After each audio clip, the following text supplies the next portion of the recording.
வணக்கம் நண்பர்களே. இன்னைக்கு வந்து பார்த்தீங்கன்னா குரு பெயர்ச்சி. அதனால நம்ம வந்து குரு பகவானை தரிசனம் பண்ணுறதுக்காக மதுரை சோழவந்தான் குருவித்தூரில் இருக்கக்கூடிய குரு பகவான் கோயிலுக்கு தான் இன்னைக்கு நம்ம போயிட்டு இருக்கோம். காலையில் 5 மணிக்கெலாம் நம்ம வீட்டில இருந்து கிளம்பியாச்சு. ஏன்னு கேட்டிங்கன்னா இன்னைக்கு வந்து கோயிலுக்கு வந்து நிறைய கூட்டம் வரும். அதனால நம்ம கொஞ்சம் சீக்கிரம் போயிட்டோம்னா கொஞ்சம் சௌகரியமாக வந்து சாமி தரிசனம் பண்ணலாம். சோழவந்தான் வந்தாச்சு. சோழவந்தானில் இருக்கக்கூடிய பிரசித்தி பெற்ற மாரியம்மன் கோவிலை தான் நம்ம பார்த்துட்டு இருக்கோம். குரு பகவான் கோயில் வந்து சோழவந்தான்லேருந்து 12 கிலோமீட்டர் வந்து நம்ம பயணம் செய்யணும். சோழவந்தான்லேருந்து குருவித்துறை வந்தாச்சு.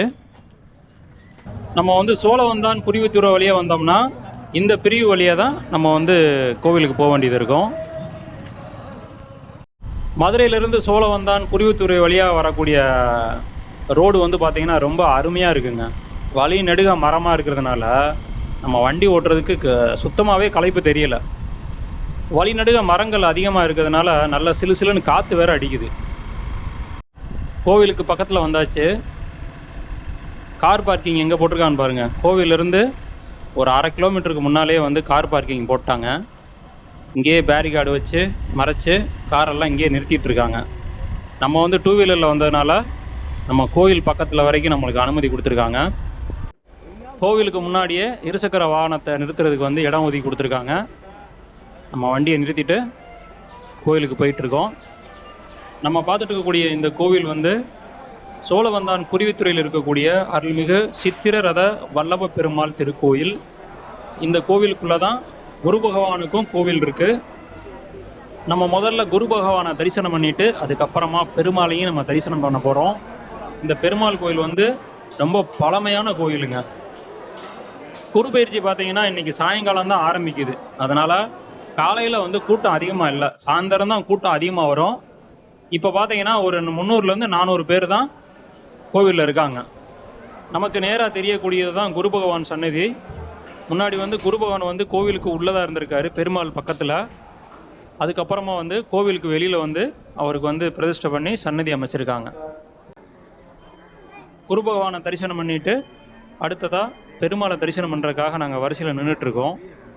இந்த கோவிலோட சிறப்பு அப்படின்னு பார்த்தோம்னா, குரு பகவான் வந்து தன்னுடைய மகனை காக்கிறதுக்காக வேண்டி இந்த வைகை நதிக்கரையில் வந்து ஒரு துறை அமைச்சு பெருமாளை நோக்கி தவம் பண்ணியிருக்காரு.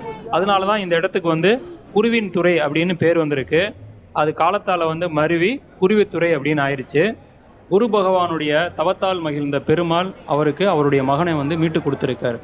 அதனால தான் இந்த கோவிலுக்கு குழந்தை வரம் வேண்டி வர்றவங்களுக்கு புத்திர பாக்கியம் நிச்சயமாக கிடைக்கும் அப்படிங்கிறது நம்பிக்கை. அருள்மிகு சித்திரரத வல்லப பெருமாளை தரிசனம் பண்ணிட்டு இங்கு அருள் செய்யக்கூடிய ஸ்ரீ செண்பகவல்லி தாயாரையும் தரிசனம் பண்ணுறதுக்காக நம்ம வந்து போயிட்டுருக்கோம். இதுதான் ஸ்ரீ செண்பகவல்லி தாயாரோட சன்னதி. அடுத்ததாக இந்த கோவிலை நம்ம சுற்றி பார்க்க போகிறோம். கோவிலுக்கு முன்னால் அமைந்திருக்கக்கூடிய கோவிலோட கொடிமரம் நீங்களும் வணங்கிக்கோங்க. அடுத்ததாக கோவிலுக்கு முன்னால் வந்து ஒரு பெரிய ஆலமரம் ஒன்று இருக்குங்க. நம்ம பார்த்துட்டு இருக்கக்கூடியதான் அந்த ஆலமரம். கோவில் வந்து ரொம்ப அமைதியான சூழலில் வந்து இந்த கோவில் வந்து அமைஞ்சிருக்கு. இன்றைக்கி வந்து பார்த்தீங்கன்னா விசேஷம் அப்படிங்கிறதுனால ரேடியோ போட்டிருக்காங்க. மற்ற நாட்களெல்லாம் ரேடியோ போட மாட்டாங்க, ரொம்ப அமைதியாக இருக்கும். கோவிலை வந்து 4 பக்கம் சுற்றி பார்த்துட்ருக்கோம். பெருமாளுக்கு இடதுபுறமாக அமைந்திருக்கக்கூடிய இந்த மண்டபத்தில் தான் முன்னால் குரு பகவான் வந்து இருந்திருக்காரு. அதுக்கப்புறமா குரு பகவானுக்கு கோவிலுக்கு வெளியே தனியாக சன்னதி அமைச்சு அங்கே வந்து பிரதிஷ்டை பண்ணிட்டாங்க. இப்போ வந்து குரு பகவான் வந்து கோவிலுக்கு வெளியே இருக்காரு. கோவிலை 4 புறமும் நம்ம சுற்றி பார்த்தாச்சு. ரொம்ப அருமையாக இருக்குது. கோவில் வந்து மிகவும் பழமையான கோவில். இது கோவிலும் பார்த்தீங்கன்னா ரொம்ப அருமையாக பராமரிச்சிருக்காங்க. ஒரு இடத்துல கூட குப்பை கூலம் அப்படின்னு சொல்லி பார்க்க முடியல. ரொம்ப அருமையாக இருக்குது. பக்தர்களுடைய கூட்டம் வந்து இப்போ தான் அதிகமாகிட்டு இருக்கு.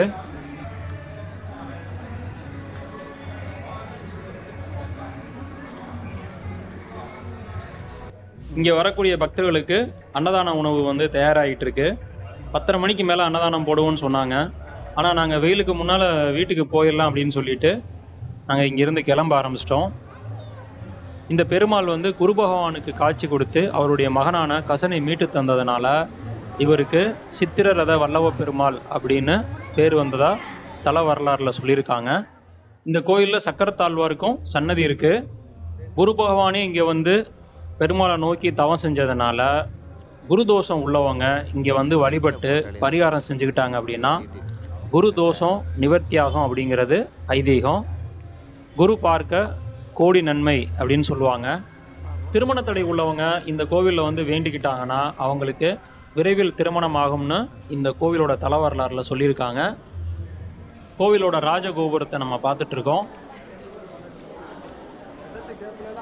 இப்போ நடக்கக்கூடிய குரு பெயர்ச்சியானது நமக்கு சாதகமாக இல்லை அப்படின்னு நீங்கள் நினச்சிங்கன்னா குருவித்துறைக்கு வந்து இங்கே இருக்கக்கூடிய குரு பகவானை வேண்டிக்கங்க மக்களே. இந்த கோவில் வந்து வைகை ஆத்தோட கரையிலே அமைஞ்சிருக்கு. அங்கிட்டு தெரிகிறதாங்க ஆற்று. வைகை ஆற்றுல தண்ணியே இல்லை. இப்போ தான் அழகர் ஆற்றுல இறங்கினாரு. அதுக்காக கொஞ்சமாக தான் தண்ணி விட்டுருந்தாங்க. ஆற்றுக்கு நடுவில் கொஞ்சமாக தண்ணி போயிட்டுருக்கு. குரு பகவானுக்கு விளக்கு போட்டுக்கிட்டு இருக்காங்க. இந்த மாதிரி கோவிலில் விளக்கு போடுறவங்களுக்கு ஒரு தகவல் என்னன்னு கேட்டிங்கன்னா, பொதுவாக கோவிலில் விற்பனை செய்யக்கூடிய இந்த நெய் விளக்கு பார்த்தீங்கன்னா தரமானதாகவே விற்கிறது இல்லை. ஏன்னு கேட்டிங்கன்னா அதுக்கு நெய்க்கு பதிலாக வந்து டால்டா இல்லைன்னா வந்து மெழுகு தான் ஊற்றி வைக்கிறாங்க. இந்த மாதிரி விளக்கு போடுறதுனால நம்மளுக்கு எந்த பலனும் கிடையாதுங்க. அதனால் முடிஞ்ச வரை சுத்தமான பசு நெய்யில் விளக்கு போடுங்க. அதுதான் நமக்கும் நல்லது, சுற்றுப்புற சூழலுக்கும் நல்லது. இந்த வீடியோ பார்த்துட்டு இருக்க நீங்கள் உங்களுடைய குரு பயிற்சி சிறப்பாக அமையணும்னு குரு பகவான்கிட்ட வேண்டிக்கோங்க. நாங்கள் இப்போது வீட்டுக்கு கிளம்ப ஆரம்பிச்சிட்டோம். குரு பயிற்சி தரிசனத்துக்காக வரக்கூடிய பக்தர்களின் வசதிக்காக கோவில் நிர்வாகத்தின் சார்பாக சிறப்பான ஏற்பாடுகள்லாம் செஞ்சிட்ருக்காங்க. லைட்டு கட்டுறது, வரிசையில் நிற்கிறதுக்காக கம்பு கட்டுறதுன்னு செம்மையாக பண்ணிகிட்ருக்காங்க. இங்கே பாருங்கள் எவ்வளோ நீளத்துக்கு கம்பு கட்டியிருக்காங்கன்னு. அந்த அளவுக்கு கூட்டம் வரும்னு சொல்கிறாங்க. இந்த இடத்துல வந்து நிற்கிறதுக்கே இடம் இருக்காது, அந்த அளவுக்கு கூட்டம் இருக்கும் அப்படின்னு சொல்கிறாங்க.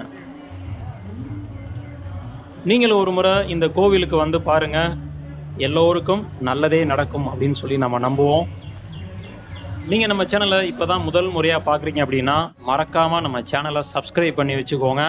அப்போ தான் நம்ம போடுற வீடியோ உங்களோட நோட்டிஃபிகேஷனில் வரும். இந்த வீடியோ உங்களுக்கு பிடிச்சிருந்ததுன்னா இந்த வீடியோவுக்கு ஒரு லைக் பண்ணிவிட்டு உங்கள் நண்பர்களுக்கும் இதை ஷேர் பண்ணுங்கள். இந்த கோவிலுக்கு எப்படி வரணும் அப்படிங்கிற சந்தேகம் உங்களுக்கு இருந்ததுன்னா நீங்கள் நம்ம வீடியோவில் கமெண்ட் பண்ணுங்கள். நிச்சயமாக உங்களுக்கு நான் பதில் சொல்கிறேன். இந்த கோவிலுக்கு நம்ம மதுரை சோழவந்தான் வழியாகவும் வரலாம், நிலக்கோட்டை அணப்பட்டி வழியாகவும் இந்த கோவிலுக்கு நம்ம வரலாம்.